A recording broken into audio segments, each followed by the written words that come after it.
In the name of the Father, and of the Son, and of the Holy Spirit. Amen. My dear brother and sister, fraternal greetings to you from the Carmelite Fathers, and warm welcome to Carmel Light, reflection on the day's readings. It's the 22nd of March, Monday of the fifth week of Lent.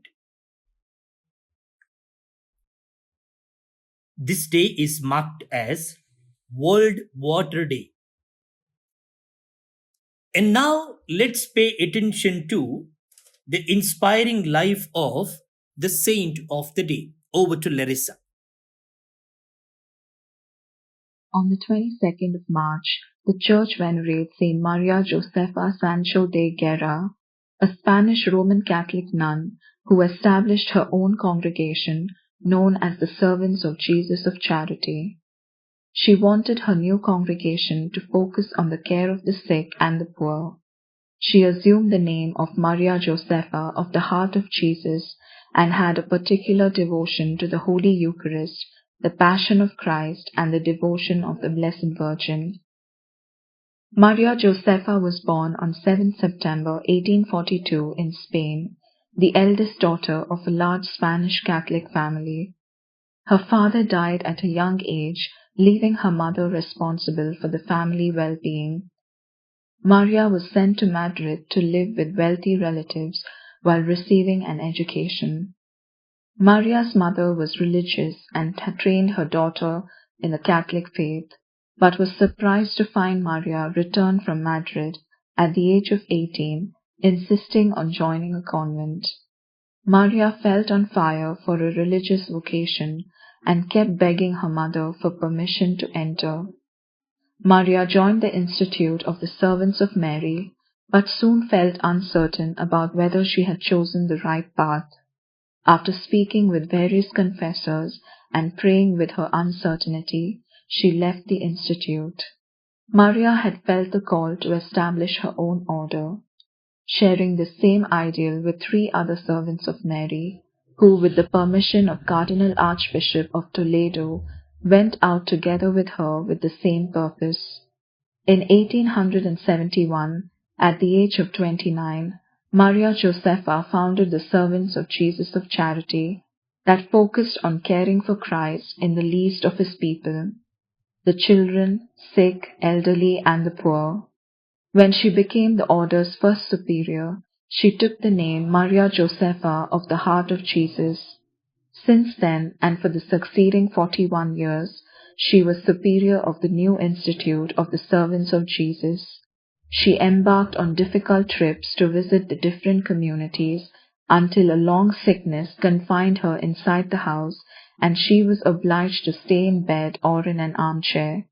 She continued to follow the events of the various communities within and outside Spain through a painstaking correspondence.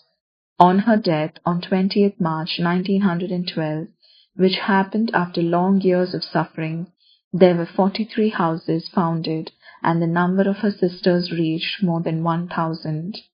Today, the Servants of Jesus of Charity have houses in Chile, Colombia, France, and the Dominican Republic. Maria Josefa was devoted to the Sacred Heart and saw her and her sisters work with the sick and suffering as participating in Christ's redemptive sufferings, and this kindness they offered to others was a foretaste of heaven. She wrote to her sisters, "The charity and mutual love constitute, even in this life, the paradise of the community. Without the cross we cannot live, wherever we go, because the religious life is a life of sacrifice and of abnegation. The foundation of greatest perfection is the fraternal charity." She was canonized by Pope John Paul II in the Jubilee year of 2000 on October 1st.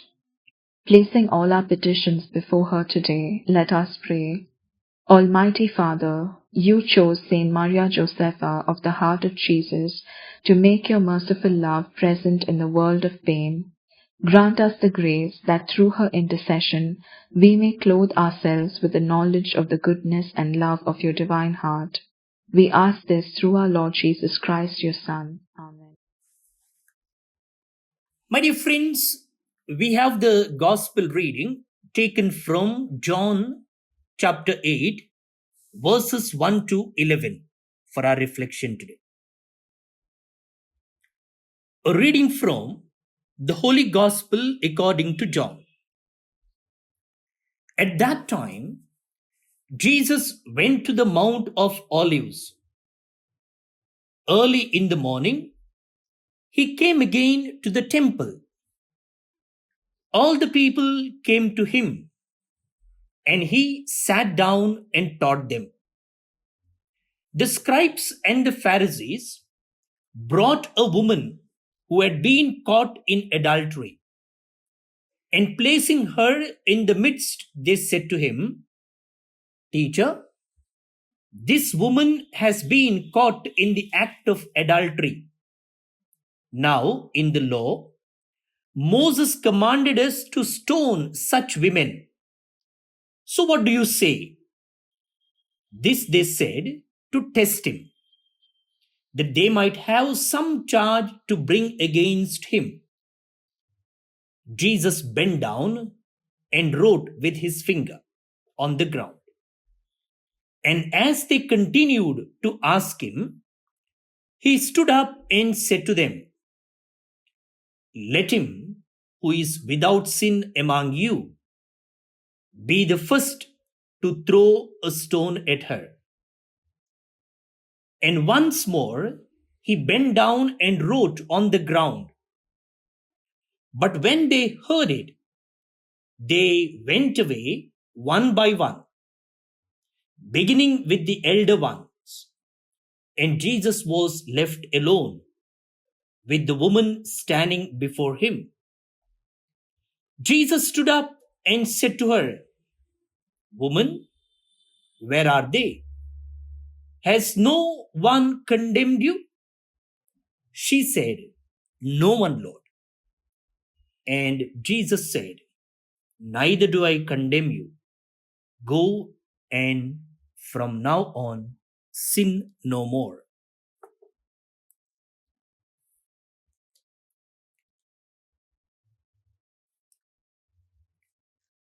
The Gospel of the Lord. Praise to you, Lord Jesus Christ.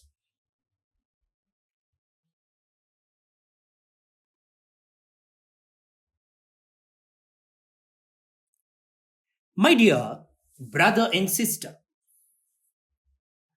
wouldn't you love to know what happened to this woman after she left Jesus that unforgettable day? John does not tell us. In fact, we almost never learn what happened to people in the Gospels after Jesus healed or forgave them. But these were real people who probably lived many years after their encounter with him. So let's try to imagine what happened next for this woman. Jesus' refusal to condemn her must have affected her to the core. His act of mercy saved her life, not just physically, but spiritually as well. Maybe she was so grateful to Jesus that she became one of his followers. Maybe she went back to her husband to be reconciled. One thing we can't imagine is that she went back to living the way she had in the past. This is what happens when we have an encounter with God's mercy. Our gratitude for what Jesus has done for us leads us to follow him more closely. It softens our hearts and helps us be more merciful toward other people. And we receive the grace that strengthens us against further temptation to sin. Do you want to have this kind of encounter? It's yours for the asking. The words Jesus spoke to this woman are essentially the same words the priest says to us in confession: I absolve you from your sins. Even if you feel as if other people are condemning you, even if you are condemning yourself, Jesus doesn't condemn you. He forgives you, He saves you.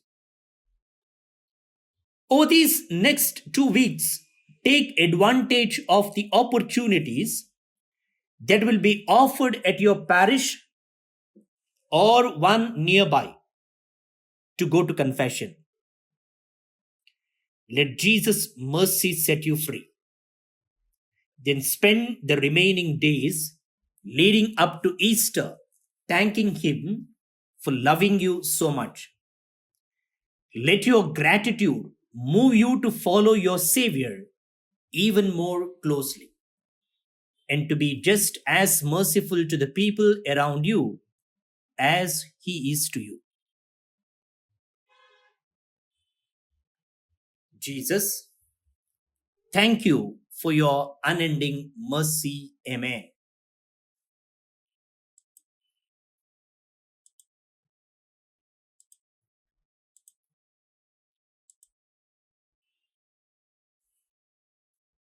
My dear brother and sister, we have Psalm 23 as responsorial today. It's the familiar one of the Lord being our shepherd who protects us when we walk through the valley of darkness. It is the one which Susanna was probably quite familiar with, and she could have prayed. We have the story of Susanna in the first reading. It speaks of one's ultimate trust in God, even in or especially in one's darkest hour of trial. Let's pray that psalm now. Your response: though I should walk in the valley of the shadow of death, no evil would I fear, for you are with me. Let's all repeat. Though I should walk in the valley of the shadow of death, no evil would I fear, for you are with me. The Lord is my shepherd, there is nothing I shall want.